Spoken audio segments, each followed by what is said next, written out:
नमस्कार विद्यार्थियों, वंदे वाणी हिंदी साहित्य चैनल में आप सभी का स्वागत है। हमारे टॉपिक चल रहा था व्यंजन संधि, जिसमें हम व्यंजन संधि के त और द से संबंधित नियमों को पढ़ रहे थे। पिछली क्लास में हमने त या द से संबंधित नियमों को पढ़ा था। आज हम इससे आगे जो त या द से संबंधित नियम है उनको पढ़ते हैं। विद्यार्थियों, 2 नियम हमने त या द से संबंधित पढ़ लिए थे। आज हम त और द से संबंधित तीसरा जो नियम है उसको पढ़ेंगे। तो हम नियम नंबर जो 3 है त और द से संबंधित उसको पढ़ेंगे कि नियम नंबर 3 में क्या है कि यदि त या द के बाद ट या ठ हो तो संधि होने पर त या द है वो किस में बदल जाएगा? ट में बदल जाएगा। एक बार इसको पुनः पढ़ते हैं विद्यार्थियों कि यदि त या द के बाद ट या ठ हो, ट या ठ में से कोई भी हो, यानी कि देखो त या द, ये त या द जो है ये किसके आपके त वर्ग पूरा जो है दंत्य है, और ट ठ जो है ऋतु रसन मूर्ध हमने कहा था कि तो ट वर्गीय ट ठ जो है मूर्धन्य है, तो दंत्य के स्थान पर मूर्धन्य है, तो वहां पे क्या होगा कि पहले जो प्रथम पद है उसमें त या द हो और द्वितीय पद में ट या ठ हो, तो क्या होगा कि त या द है वो ट में बदल जाएगा। अब बदलना किसमें है? त या द को ट में बदलना है। तो इसके हम उदाहरण पढ़ते हैं विद्यार्थियों की। नियम जो नंबर 3 है उनके उदाहरण है कि तत् धन टीका। यहाँ पे देखो तत्, या इसमें तत् में त आया है और इधर जो द्वितीय पद में ट आया है, यानी कि टीका में ट आया है। तो हमें नियमानुसार क्या करना है कि त या द के बाद ट या ठ हो तो संधि होने पर त या द जो है उसको ट में बदलना है। तो तत् धन टीका में हम क्या करेंगे कि त को हम ट में बदल देंगे। तो जब इनकी संधि करेंगे, जब इन दोनों को मिलाएंगे, तब क्या बन जाएगा? तट्टिका बन जाएगा।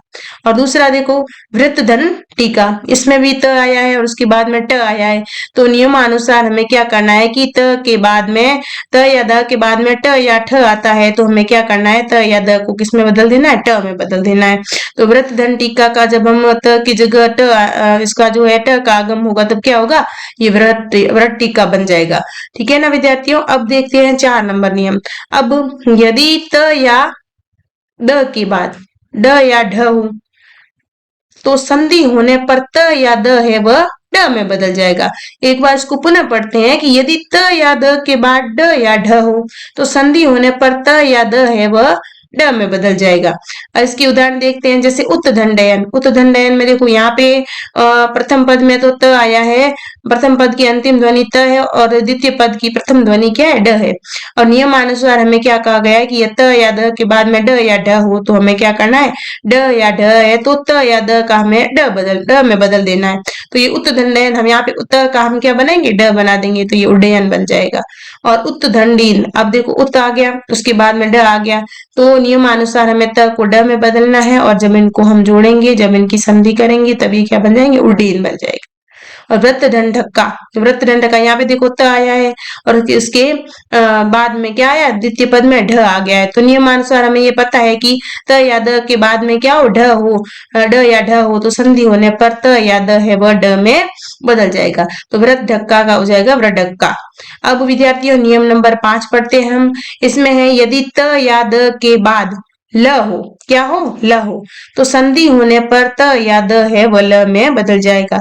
एक बार इसको पुनः पढ़ते हैं विद्यार्थियों कि यदि त या द के बाद ल हो, यानी कि त या द के बाद में ल हो, यानी कि प्रथम पद का जो अंतिम वर्ण होगा वो त या द में से कोई भी हो सकता है, और द्वितीय पद का जो द्वितीय जो पद है उसका प्रथम वर्ण वो ल होगा। तो उसके इन दोनों के अनुसार जब भी बदलेंगे तब क्या होगा? त या द है तो ल में बदल जाएगा, यानी कि त या द को हमें किस में बदलना है? ल में बदलना है।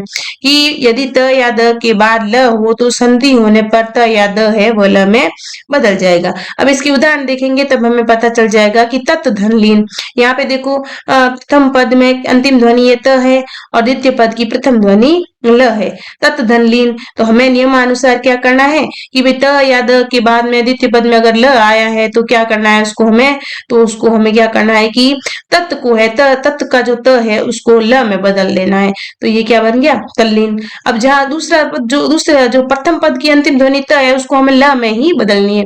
अब दूसरा उदाहरण देखो उत्त धनलास। तो इसमें देखो उत में ये त आया है, इधर ल आया है, लास्ट में ल आया है, तो यहाँ पे हमें क्या करना है, नियमानुसार त को ल में बदल देना है, क्योंकि द्वितीय पद में अगर ल आता है तो हमें ये बताया गया है नियमानुसार की त या द जो भी है उसको ल में बदल देना है। तो ये उत्धन लास का उल्लास हो जाएगा, और उत्धन लंघन तो इसका बन जाएगा उल्लंघन, क्योंकि हमने त को किस में बदल दिया, ल में बदल दिया, और बाकी जो था वैसा का वैसा लिख दिया। उत्धन लंघन ये बन जाएगा उल्लंघन। उत्धन लिखित, उत्धन लिखित में भी हमें क्या किया, त को हमने ल में बदल दिया, और पीछे जो लिखित लिखा हुआ था उसको वैसा का वैसा लिख दिया, क्योंकि नियमानुसार हमें यह बताया गया है कि त या द के बाद में ल आता है तो हमें क्या करना है, त या द को ल में ही परिवर्तित करना है। तो उत्धन लिखित का उल्लिखित बन जाएगा। और पत धन लव, पत धन लव में भी देखो इधर त आया है, इधर ल आया है, तो इनको जब हम परिवर्तित करेंगे तो त का तो हमें ल ही बनाना है, तो ये बन जाएगी आपके पल्लव।